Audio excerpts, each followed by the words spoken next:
सावधान। इडमो अर्हन्ताडम् इडमो सिद्धाडम् इडमो आयरियाडम् इडमो वज्जायाडम् इडमो लोये सर्वसाहुडम् सर्वव्यापीकचिद्रूप स्वरूपाय परात्मने सोपलब्धि प्रसिद्धाय ज्ञानानन्दात्मने नमः। ज्ञानानन्दात्मने नमः। एष सुरासुरमणुसिन्धुवन्दितं धोदघायिकं मलं पडमामि बड्डमाणं तीर्थं धम्मस्कतारं परलक्षितजो निज तत्व भजो आत्मन निज में ही शांति मिले आत्मन निज में ही शांति मिले। श्री प्रभुचंद सर जी परमागम।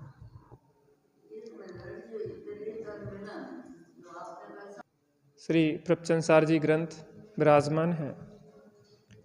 अपनी चर्चा चौथी गाथा की टीका के आधार पर चल रही है। प्रश्न क्रमांक 8।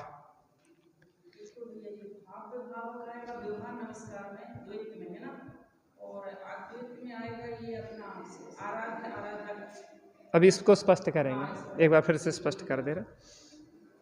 अब इस प्रकार अरहंत सिद्ध आचार्य उपाध्याय तथा सर्व साधुओं को प्रणाम और वंदनोच्चार से प्रवर्तमान द्वैत के द्वारा भाव्य भावक भाव से उत्पन्न अत्यंत गाढ़ इतरेतर मिलन के कारण समस्त स्वपर का विभाग विलीन हो जाने से जिसमें अद्वैत प्रवर्तमान है, ऐसे नमस्कार करके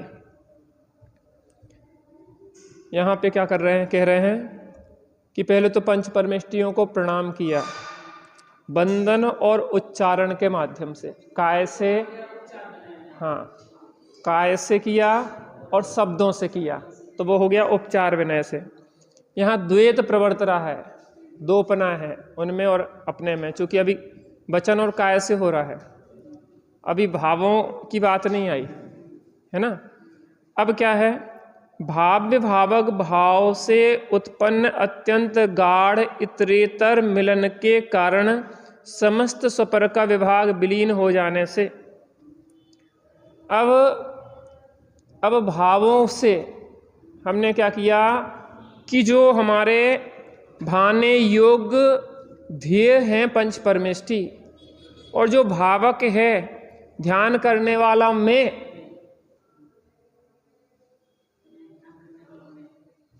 अभी व्यवहार की चर्चा है ना ये, अभी मैं ध्याता और मेरे ध्येय पंच परमेष्टि,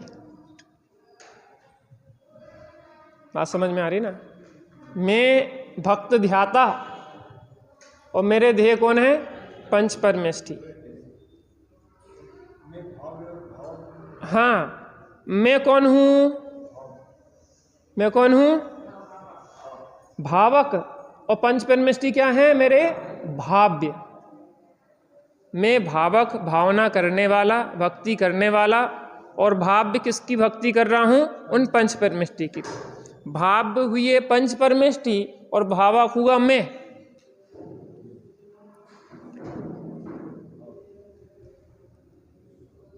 ध्येय हुए पंच परमेष्टि और ध्याता हुआ मैं।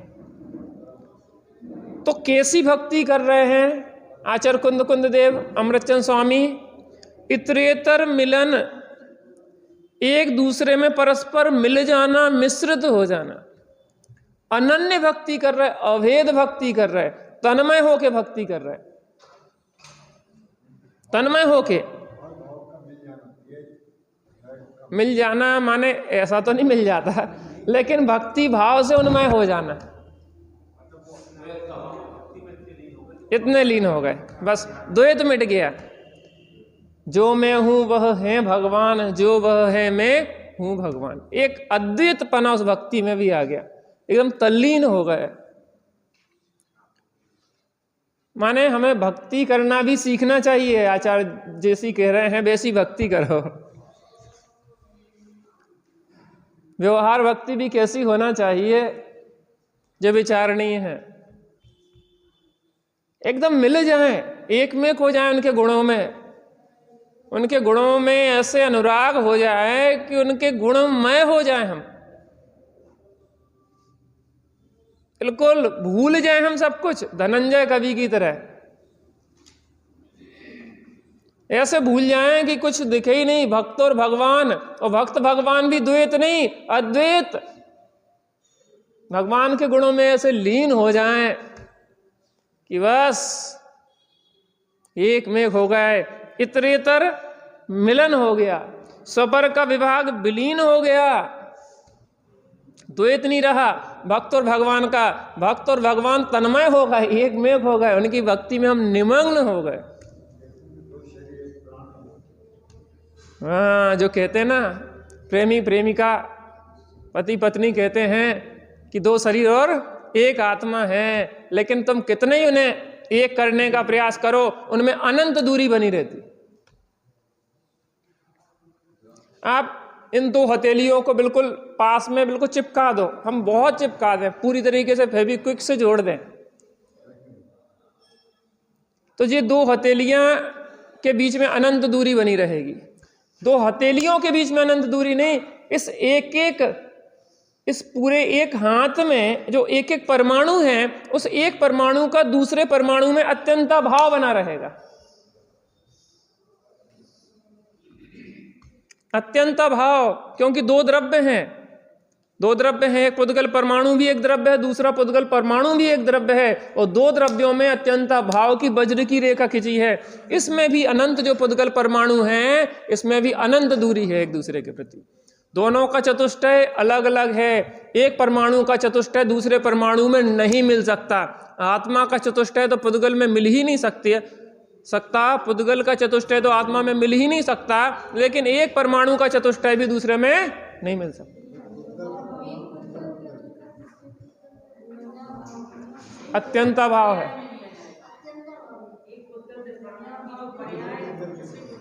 अन्योन्य भाव की परिभाषा बोलिए आप, तभी स्पष्ट हो जाएगा। अन्योन्य भाव माने क्या? कि वर्तमान पर्याय का, द्रव्य की बात हो रही, यहां पर्याय की नहीं हो रही।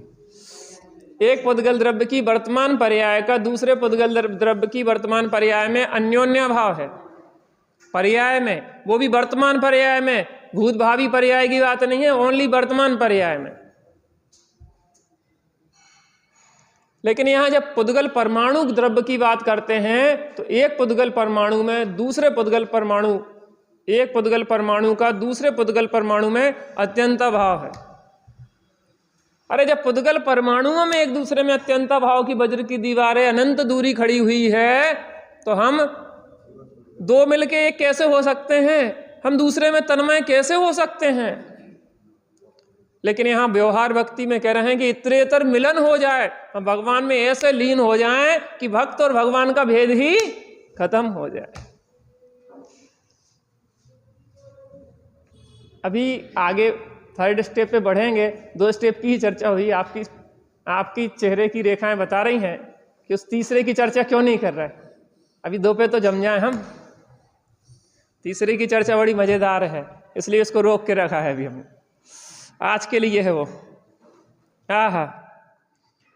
अद्वैत प्रवर्तमान, अद्वैत। अभी व्यवहार भक्ति में भी भक्त और भगवान का अद्वैत हो गया। वो भगवान और मैं भक्त, वो मेरे क्या हैं? भाव्य, और मैं भावक, ऐसा द्वैत भी विलीन हो गया भक्ति में। पंच परमेष्टि में अद्वैत हो गया। ऐसे नमस्कार करके, हाँ, प्रवर्त रहा है जो वर्तमान में, हाँ, प्रवर्तमान हो रहा है, वर्तमान में वो विद्यमान है। ऐसा नमस्कार करके उन्हीं अरहंत सिद्ध आचार उपाध्याय सर्व साधुओं के आश्रम को, कल आश्रम की चर्चा चली थी, वो अभी अपन ने कुंद कुंद आचार्य देव के आश्रम पे घटित नहीं किया था, अपन ने गृहस्थ आश्रम पे घटित किया था। और अभी भी 2 आश्रम पे घटित किया था, एक उपचार आश्रम और एक व्यवहार आश्रम। उपचार आश्रम में भी वास्तव में हमारा जो घर है वो एक आश्रम है। और कल बहन जी कह रही थी जहां ज्ञानी रहते हैं उसे आश्रम कहते हैं, तो गृहस्थ आश्रम में भी ज्ञानी रहते हैं, ज्ञानियों के रहने का स्थान है वो। आश्रम माने रहने का स्थान, गृहस्थ आश्रम माने जो अपनी आत्मा की आराधना करते हुए रहते हैं वो गृहस्थ आश्रम के रहने वाले हैं। तो उपचार से आश्रम, गृहस्थ आश्रम वह कहलाएगा जहां बचनों की ऐसी प्रवृत्ति होती हो जिससे कि दूसरे को शुभ ध्यान या शुद्ध ध्यान के निमित्त बने, ऐसे वचन बोले जाते हैं। शरीर की ऐसी प्रवृत्ति होती है कि जिससे दूसरे को शुभ ध्यान और शुद्ध ध्यान का निमित्त बने। शरीर से भी आपकी चेष्टाएं बोलती हैं, आपके चेहरे की फीलिंग्स सामने वाले को बताती हैं आपके अंतर्भावों को। वचन से तो बुरा बोलना ही नहीं है, चेहरे की क्रियाओं से भी हमें गलत नहीं करना है। आप बाहर में बहुत विनय दिखा रहे हैं लेकिन आपके चेहरे पे कोई प्रफुल्लता ही नहीं है, कोई लग ही नहीं रहा कि जो हमारे घर में पधारे हैं। अरे धन्य हैं आप, आपके आने से हमारा घर पवित्र। पावन मेरे नयन भये तुम दरसते, पावन पाणी भये तुम चरणन परसते, पावन मन होए गयो तिहारे, पावन रसना मानी तुम गुण, पावन भई पर जाए मेरी भयो में। ज्ञानियों के आने से हमारे घर में हमारा घर पवित्र हो गया। बड़े पंडित साहब से किसी ने कहा कि आपके आने से हमारा घर पवित्र हो गया, तो उन्होंने क्या कहा कि आप अपवित्र नहीं करना, अपवित्र हो गया तो पवित्र ही रखना, इसको अच्छे भाव रखना है यहाँ पे। तो 2 आश्रम की चर्चा हो गई, अब तीसरे आश्रम की चर्चा। आश्रम माने होता है रहने का स्थान। आत्मा के रहने का स्थान कोई बाहर घर में नहीं होता है, ईंट चूने पत्थर का घर नहीं है घर। आत्मा का घर अमूर्तिक प्रदेशों का पुंज, प्रसिद्ध ज्ञानादि गुणों का धारी, जो अनंत असंख्यात प्रदेशी और अनंत गुण का जो घर है हमारा असंख्यात प्रदेशी। इस देह रूपी, देह में रहते हुए भी देह से भिन्न इस आकार रूप, इस शरीर के आकार रूप जो चेतना है, वो चेतना मेरा घर है। और उस घर में निवास करना, अपने उपयोग को उपयोगवान में ऐसे डुबो देना कि इतरेतर मिलन हो जाए। मेरा त्रिकालिक ध्रुव आत्मा भाव्य और मेरी परिणति भावक। मेरा ध्रुव ज्ञायक परमात्मा कौन है? भाव्य। और मेरी परिणति क्या है? भावक। मेरा त्रिकालिक ध्रुव ज्ञायक परमात्मा है आराध्य और मेरी परिणति कौन है? आराधक। मेरा त्रिकालिक ध्रुव ज्ञायक परमात्मा प्रभु है और वो परिणति उसकी भक्त है, वो पूज्य है और जे पूजा करने वाला पुजारी है। जे परिणति जब पूज्य और पुजारी का इतरेतर मिलन हो जाए, उपयोग उपयोगवान में लीन हो जाए, तब सच्चा निश्चय गृहस्थ आश्रम कहलाएगा। गृहस्थों पे घटित कर रहा है। अब आचार्य कुंद कुंद देव इस आश्रम की चर्चा कर रहे हैं, तो आचार्य कुंद कुंद देव का आश्रम कौन है? उपचार से अगर देखा जाए तो आचार्य कुंद कुंद देव जहां साधना करते थे, पौन्नूर मलय, कौन सी कहलाता है स्थान? हिल कह दो, मलय कह दो। पौन्नूर मलय में जाके चलिए, वहां बैठ के साधना करिए ना भाई साहब। तीर्थंकरों के नवन जल से भये तीर्थ सर्वथा, ज्ञानियों के नवन जल से भये तीर्थ सर्वथा। अरे कभी निर्वृत्ति लेके अपन को तीर्थ यात्रा करना चाहिए। तीर्थ यात्रा करना चाहिए, जहां साधक बैठे हैं वहां बैठ के आराधना करना चाहिए, क्योंकि आकाश के प्रदेश वही के वही है। आकाश के प्रदेश हिलते नहीं हैं। वहां पे जहां बैठे थे चंद्र प्रभु भगवान, वहीं बैठ के हम तो जाते हैं जब, तो बढ़िया ध्यान लगाते हैं कि आचार्य भगवान यहीं बैठ के आराधना कर रहे थे, इतने मुनिराज आराधना कर रहे थे, एक एक कण पवित्र है वहां का। कितने जीव वहां पे, कूड़ा कोड़ी, कितने जीव आराधना, कैसा भरा हुआ दिखता होगा, सब आराधक आराधना करते होंगे। पता हम का करत तीर्थ यात्रा पे भी जाते हैं तो सबरी घर गृहस्थी बांध के ले जाते, मोबाइल साथ में है। शिखर जी की टोक से बताएंगे लाइव, देखिए हम शिखर जी की टोक पे पारसनाथ भगवान की तरफ पीठ और अपन कर रहे हैं। क्या कर रहे, काहे के लाने गए? या कूड़ा करकट देखो उते भी ले गए, उते भी गंदगी फैला दी हमने। बाहर में तो गंदगी फैला ही रहे, परिणामों की भी गंदगी फैलाते रहते हैं। अरे बहुत एक बैरागी की तरह रहना चाहिए। वहां गए बढ़िया और बिल्कुल विरक्त हो के मौन पूर्वक जाओ, और बढ़िया वहां पे जहां भगवान बैठे थे ऐसे मौन पूर्वक बैठो आराम से, जैसे स्वरूप का ध्यान कर रहे थे वैसे ध्यान करो। वो उनका आश्रम, वो निवास स्थान है, वो कंदराएं, वो गुफाएं, वो कोडर जो वहां पे वृक्षों के कोटरे हैं, वो निर्जन वन, वो गुफाएं, बैठो वहां पे बढ़िया आराधना करो। आचार्य कुंद देव यहीं बैठते थे, हम भी यहीं बैठेंगे। अरे क्षेत्र का प्रभाव होता भाई साहब, उस क्षेत्र में भी वर्गणाएं अभी भी वो हैं विद्यमान, वो पवित्रता की वर्गणाएं अभी भी विद्यमान है। शिखर जी में जाके परिणामों में विशुद्धि आ जाती है, वो है। वहां जाके उसको फील करो, अनुभूति करो। हम इतनी कसायों में कलुषित हैं कि उस क्षेत्र में जाके वो फीलिंग नहीं महसूस कर पाते, उनसे जुड़ नहीं पाते। वो वाइब्रेशन, वो तरंगे अभी भी विद्यमान है वहां पे, वो आपको वाइब्रेट करेंगी। आचार्य कुंद देव की साधना से आपका जीवन भी प्रभावित हो जाएगा। लेकिन हम इतनी उलझने लेके बैठे रहते हैं कि हमें मोक्ष भी पहुंचा दे, तो अभी हम अपनी समस्याएं से सुलझ नहीं पाए। यहाँ के लोगों की बात नहीं कर रहे, यहाँ के लोग तो बहुत बैरागी हैं। नहीं है तो बनना चाहिए। शांति नहीं है उलझनों में वास्तव में। तो वो आश्रम, उपचार से आश्रम, जहां कुंद आचार्य देव ने आराधना करी है, जहां 20 तीर्थंकरों ने सम्य शिखर में आराधना करी है, बैठो गिरनार पर्वत पे। भले वो दर्शन नहीं करने दे रहे तो नहीं करो ना, क्या को मूड फुड़वा रहे उनके साथ में, बाहर बैठ के अपना ध्यान करो ना।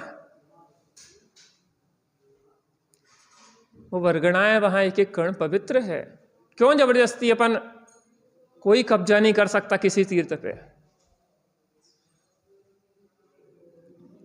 इन कसायों से कब्जा होते क्या?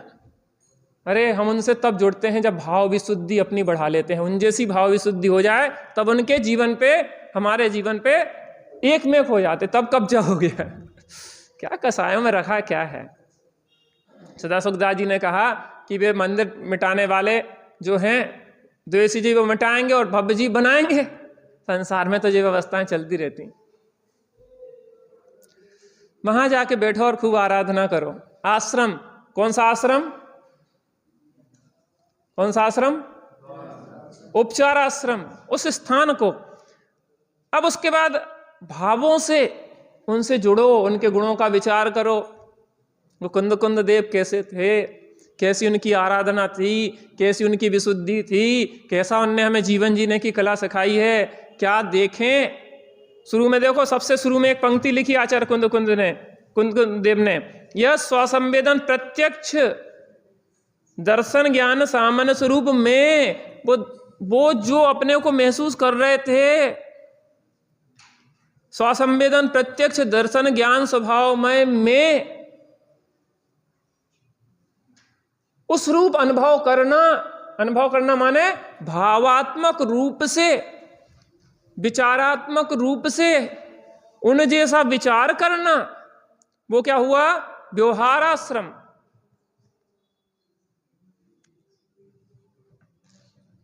अब देखते हैं परमार्थ आश्रम। जो कि आश्रम विशुद्ध ज्ञान दर्शन प्रधान होने से सहज शुद्ध दर्शन ज्ञान स्वभाव वाले आत्मा का श्रद्धान और ज्ञान जिसका लक्षण है, ऐसे सम्यक दर्शन और सम्यक ज्ञान का संपादक है, उसे प्राप्त करके, कौन से किसको प्राप्त करके? सम्यक दर्शन और सम्यक ज्ञान संपन्न विशुद्ध दर्शन ज्ञान प्रधान। कैसा है वो आश्रम? विशुद्ध दर्शन ज्ञान, सम्यक दर्शन और सम्यक ज्ञान से सहित वो आश्रम माने निवास स्थान अर्थात चारित्र। तो सम्यक दर्शन सम्यक ज्ञान सहित अपने स्वरूप में स्थिरता रूप आश्रम हमारा स्थाता परिणति का स्थायी स्थान, स्थाता का स्थान, स्थाता का निवास स्थान, वो त्रिकालिक ध्रुव कारण परमात्मा, उसमें अपनी परिणति का लीन हो जाना निश्चय आश्रम की प्राप्ति है।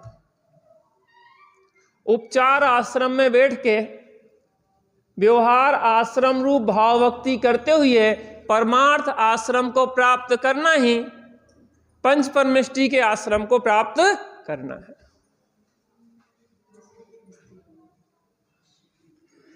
देखो आज अब आगे और बढ़िया विषय आने वाले हैं। हाँ, अब इसमें किसी को कोई प्रश्न हो तो पूछ सकता है। जे चैप्टर के बाद दूसरा चैप्टर शुरू होने वाला है।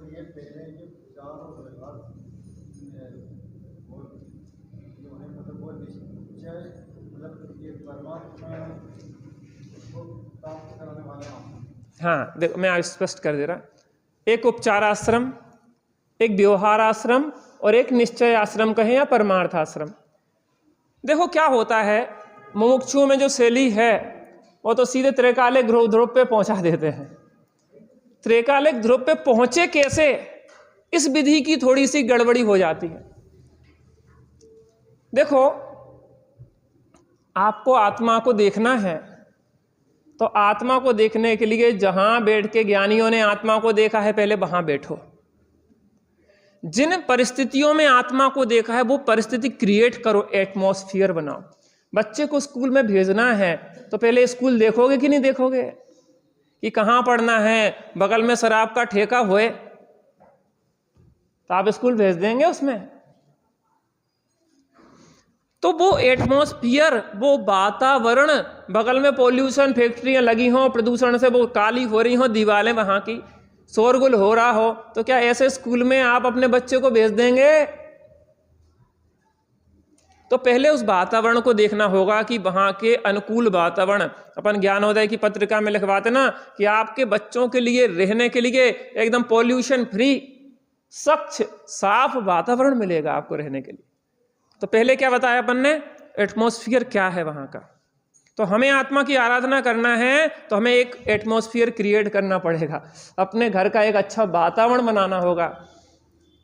गृहस्थ आश्रम वास्तव में गृहस्थ आश्रम लगे, वहां पे ऐसे वचन, ऐसे शरीर की चेष्टाएं, ऐसे मनोभाव, एक दूसरे के प्रति प्रेम भाव, एक दूसरे में देख के ही, जहां पे एकदम से देखते ही जहर चढ़ जाए, देखते ही एक दूसरे को जहर चढ़ जाए। 24 घंटे एक ही भोजनशाला में चौके में रहते हैं, एक ही घर में रहते हैं और देखते ही एक क्षण पटती नहीं है, उसको देखते ही जहर चढ़ रहा हो जहां पे, वहां पे आपकी साधना हो सकेगी? आपको अपने घर का वातावरण बिगाड़ना भी आपके हाथ में है, सुधारना भी आपके हाथ में है। जहां पे आपको दिन भर रहना, मंदिर में तो आप आधा पौन घंटे 1 घंटे रह के चले गए, रहना तो वहां है भाई साहब, वहां का वातावरण बिगाड़ के कैसे रहोगे? इसलिए परिवार कुटुंब से आपको प्रेम रखना होगा। श्रीमद जी ने कहा कि अपने परिवार को भी धार्मिक संस्कार देना, धर्म से जोड़ना। आपका वात्सल सच्चा वही है कि जो आप अपने परिवार को इस धर्म से जोड़ें, इस तत्व ज्ञान से जोड़ें। तो पहले जो उपचार आश्रम की बात है वो निवास स्थान, आचार्य कुंद कुंद देव मुनिराज जंगल की ओर जाते हैं, वो स्थान ऐसा हो जहां की उनकी साधना में बाधा नहीं हो। दूसरा, ऐसे भाव, ऐसे शुभ भाव, ऐसे तत्व विचार रूप भाव, ऐसे स्वपर के भेद विज्ञान के भाव, हितकारी अहितकारी भावों के निर्णय रूप भाव, तत्व निर्णय के भाव, वो क्या कहलाएंगे? व्यवहार से आश्रम कहलाएंगे, क्योंकि तत्व विचार वाला ही सम्यक्त का अधिकारी है। तो वो व्यवहार से आश्रम, और उस व्यवहार तत्व निर्णय पूर्वक स्वरूप में स्थिर हो जाना, वो परमार्थ से आश्रम। हर चीज का महत्व होता है, उपचरित आश्रम की भी जरूरत है, व्यवहार आश्रम की जरूरत है, और इन सब की उपयोगिता परमार्थ आश्रम की प्राप्ति के लिए होती। स्पष्ट? अब अगला चैप्टर शुरू करते हैं। चैप्टर बात तो वही है, विषय थोड़ा सा बदलेगा इसमें।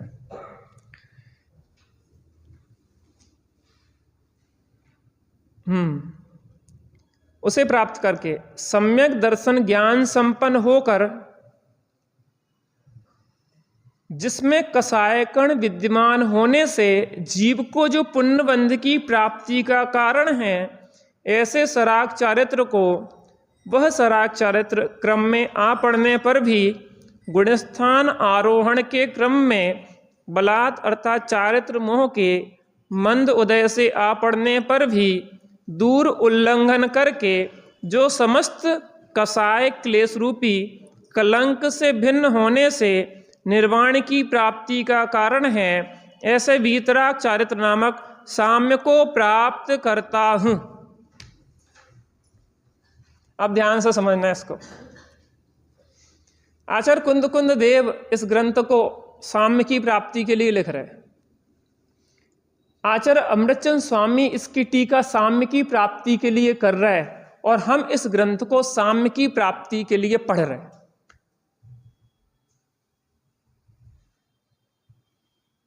वो साम्य की प्राप्ति के लिए लिख रहे हैं और हम साम्य की प्राप्ति के लिए पढ़ रहे हैं। अब साम्य क्या कहलाता है, जिस आत्मीय गाथा में बताएंगे, लेकिन अभी यहां बताने की जरूरत है, क्योंकि साम्य ही नहीं पता होगा तो क्या होगा। सातवीं गाथा में आया मोह खोह विहीणो परिणामो अपणो हु समो। साम्य क्या है? जो दर्शन मोह, मोह खोह, मोह माने दर्शन मोह, और चारित्र मोह माने क्षोभ, मोह राग द्वेष से रहित जो आत्मा का समता भाव है, वह साम्य है। अर्थात मिथ्यात्व राग द्वेष से रहित आत्मा का जो परिणाम है, वह साम्य है। अर्थात मैं इस ग्रंथ की रचना मोह राग द्वेष के अभाव के हेतु कर रहा हूं, और मैं इस ग्रंथ की वाचना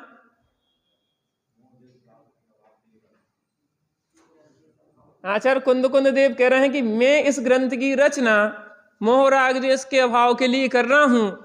मैं इस ग्रंथ की वाचना मोह राग द्वेष के अभाव के लिए कर रहा हूं। मैं इस ग्रंथ को सुनना मोह राग द्वेष के अभाव के लिए सुन रहा हूं। लक्ष्य सबका क्या हो गया? एक साम्य। ठीक है ना? अब देखो इसको ध्यान से, फिर से आ जाओ जहां से शुरू किया था मैंने। सम्यक दर्शन संपन्न होकर, जिसमें सबसे शुरू से नहीं है ना, जहां से मैंने अभी बांचा है। सम्यक दर्शन ज्ञान संपन्न होकर, जिसमें कसायकण विद्यमान होने से जीव को जो पुण्यबंध की प्राप्ति का कारण है, ऐसे सराग चारित्र को, अब इसको सराग चारित्र और वीतराग चारित्र को थोड़ा समझ लें। सराग चारित्र क्या कहलाता है? राग चारित्र तो चारित्र होता है, चारित्र ना सराग होता ना वीतराग होता, लेकिन वो कसायों के सद्भाव और कसायों के अभाव के कारण उसे सराग और वीतराग चारित्र कहा जाता। समझना ना? अभी राग है और चारित्र है, तो राग सहित चारित्र को सराग चारित्र कहेंगे, और राग रहित चारित्र को वीतराग चारित्र कहेंगे। अभी राग भी है और चारित्र भी है, तो राग जहां है वहां राग भी है और चारित्र भी है, तो राग सहित चारित्र को क्या कहेंगे? सराग चारित्र। और राग रहित चारित्र को क्या कहेंगे? वीत। अपन 11वें गुणस्थान में क्या होता है? यथाख्यात चारित्र। 12वें आदि गुणस्थान में कौन सा चारित्र होता है? यथाख्यात चारित्र। जैसा सिद्धों के हैं वैसे बिल्कुल निर्मल चारित्र प्रकट है। अभी अपना क्या है? कसाय कण है। अब कसाय कण शब्द आया है, उसको समझो। 4 कसाएं होती है ना? तुम लोग पीछे बैठते हो, आगे बैठा करो ना अच्छे से। हाँ, नए नए लोग अच्छे सीखते हैं तो यहाँ पे लिखो डायरी। डायरी का खिलाने दी थी, घरे धर पे खिलाने का। अब ये नहीं जाने वाली, हम इतने टाइम से छोड़ते हैं कि उन्हें टाइम बिलो इतना लेके आओ। सुनो, कोई बात नहीं, कल से बैठना आगे और जल्दी आना। सुन लो अब ध्यान से, बात नहीं सुनो। 4 कसाएं होती, अनंतानुबंधी, अप्रत्यख्यान, प्रत्यख्यान और संजुलन। 4 कसाएं होती। अनंतानुबंधी कसाय, यहां कसाय कण की बात है ना? कण, कण माने एक कण, सूक्ष्म। अनंतानुबंधी पहाड़ जैसी है, एवरेस्ट की चोटी जैसी अनंतानुबंधी है, बहुत मजबूत बड़ी।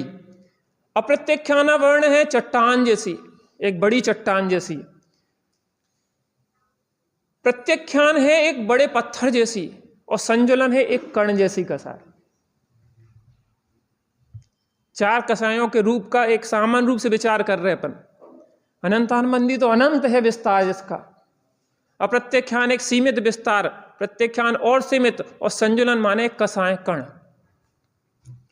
अब कसाय कण विद्यमान है, इसको ऐसा समझें कि कोई भी जीव मुनि दशा में जब शुद्धोपयोग की दशा होती है सर्वप्रथम, तो वो सप्तम गुण स्थान में पहुंचता है। ऐसा समझो कि कोई जीव ने मुनि दीक्षा ली, मुनि दीक्षा के बाद वो जब स्वरूप मग्नता आएगी और शुद्धोपयोग की दशा होगी, तो कौन सा गुण स्थान होगा पहले? 6वां कि 7वां? 7वां होगा। तो 7वें गुण स्थान में जाएगा और फिर 6वें में आएगा। 7वें में जाएगा फिर 6वें में आएगा। क्या कभी ऐसा हो सकता कि जीव 7वें में जाए और सीधी श्रेणी चढ़ जाए? भरत जी के साथ हुआ था क्या ऐसा?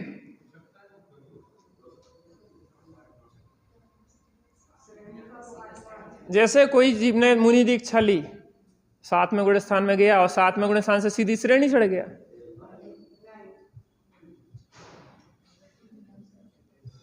और श्रेणी चढ़ के वो छपक श्रेणी चढ़ के मोक्ष चला गया। भरत जी के साथ नहीं हुआ ऐसा?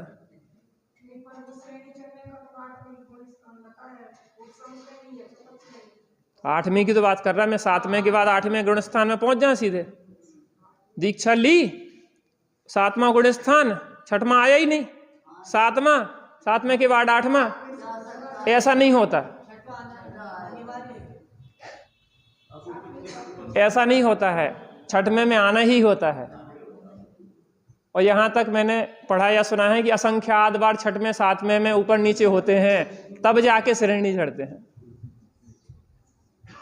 और भरत जी के साथ भी ऐसा ही हुआ होगा, क्योंकि सिद्धांत कभी बदलते नहीं है। अब देखना, 7वें में चढ़े, 7वें में पहुंचे, और 7वें से 6वें में क्यों आए? क्योंकि कसाय कण विद्यमान था। कसाय कण विद्यमान था भाई साहब, वो कसाय खींच लेती है। आप जब अनुभूति करेंगे तो आप इस बात को महसूस करेंगे कि आप बैठे हो, मग्नता है आपकी, लेकिन अचानक कोई एकदम से विकल्प उछटेगा और आप बाहर निकल आओगे। काय की? जहां शुद्धोपयोग की दशा चल रही है तो अबुद्धिपूर्वक कसाय चल रही।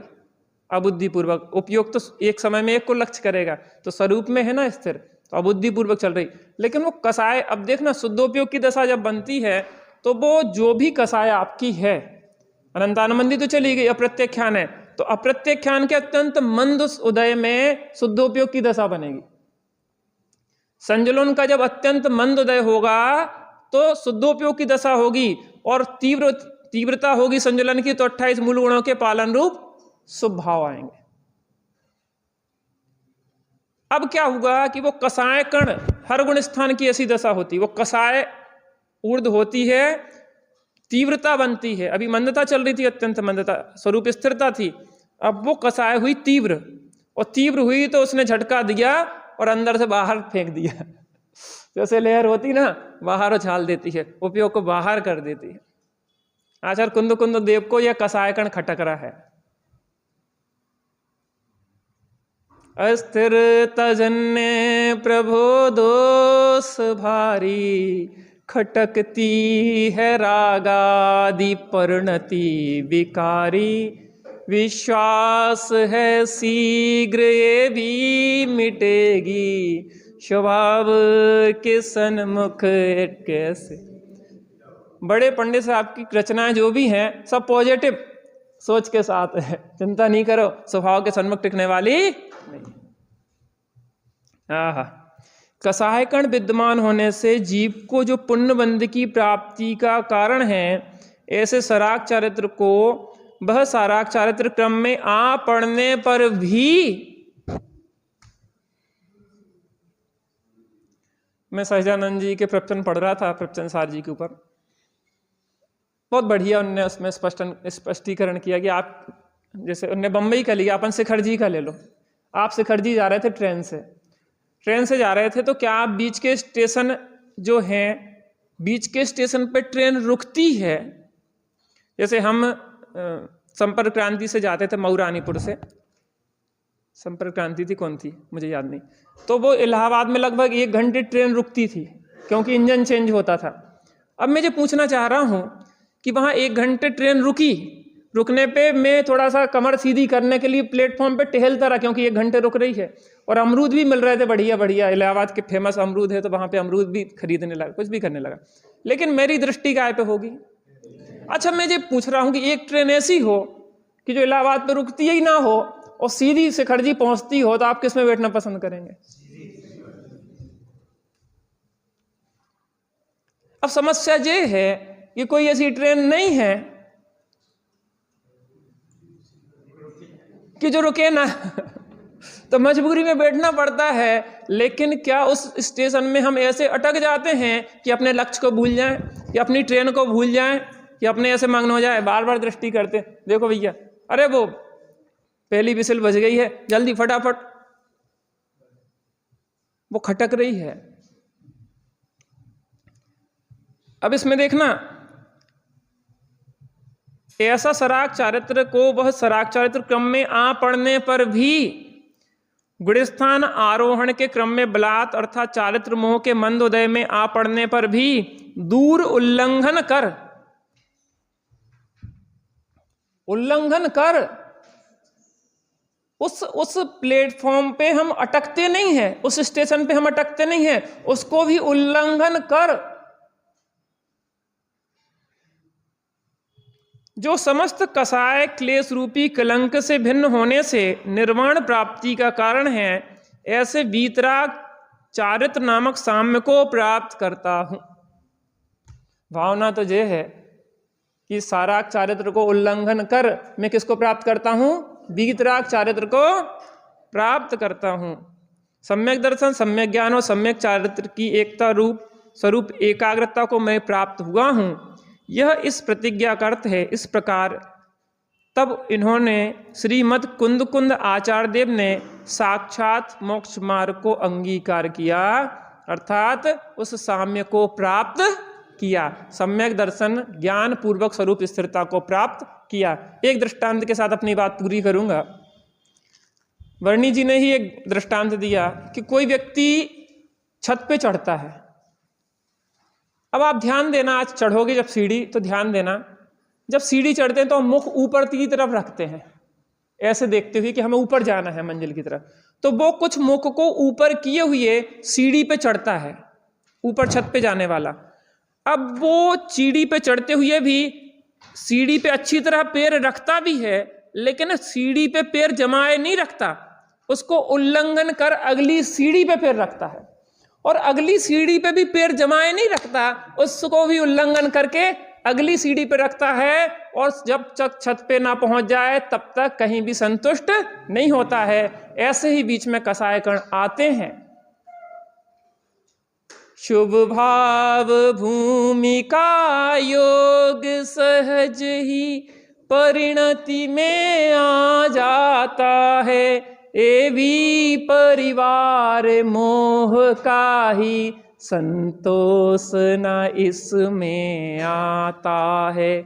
स्वाश्रय से ही पुरुषार्थ बढ़े, फिर निजानंद में मग्न रहूं, फिर निजानंद में थोड़ी देर मग्न रहते हैं निजानंद में।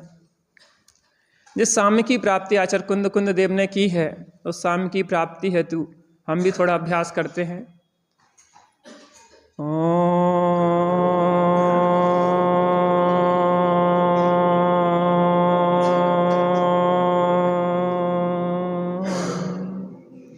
शांति शांति शांति।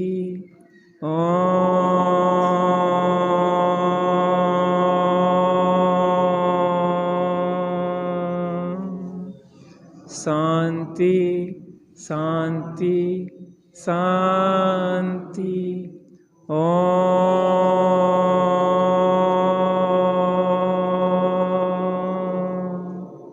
शांति।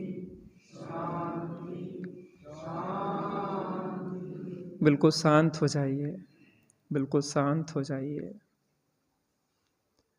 अपनी परिणति का अपने स्वरूप से अन्योन्मिलन हो जाए, अद्वैत भक्ति हो जाए, हम उस अपने परमार्थ आश्रम को प्राप्त करें। परिणति का स्थायी स्थान जो अपना स्वरूप है, उसमें परिणति मग्न हो जाए, लीन हो जाए।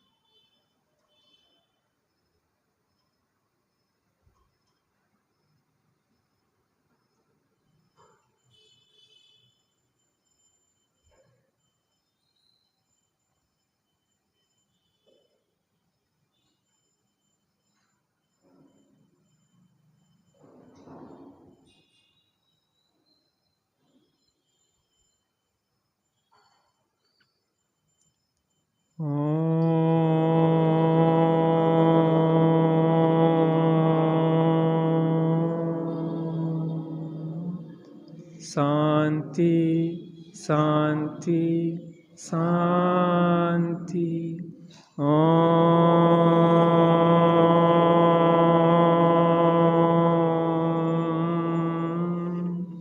शांति शांति शांति।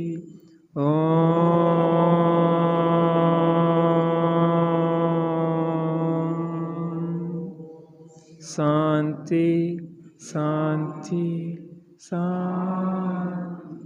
सहजानंदी शुद्ध स्वरूपी अविनाशी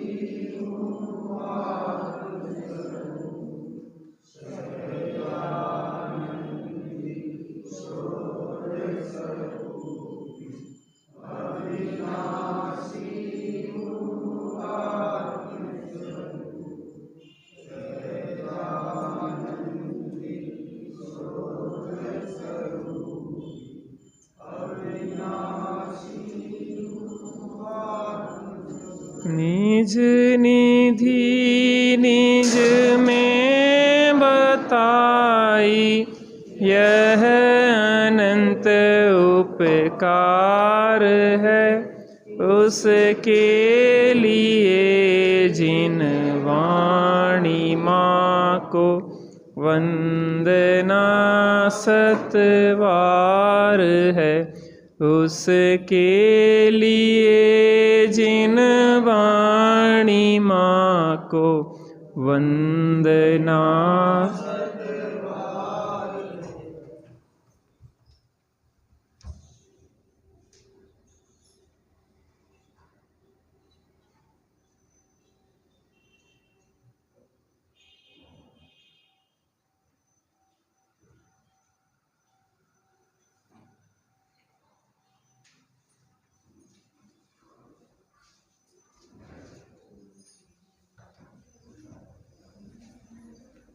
तत्सत्।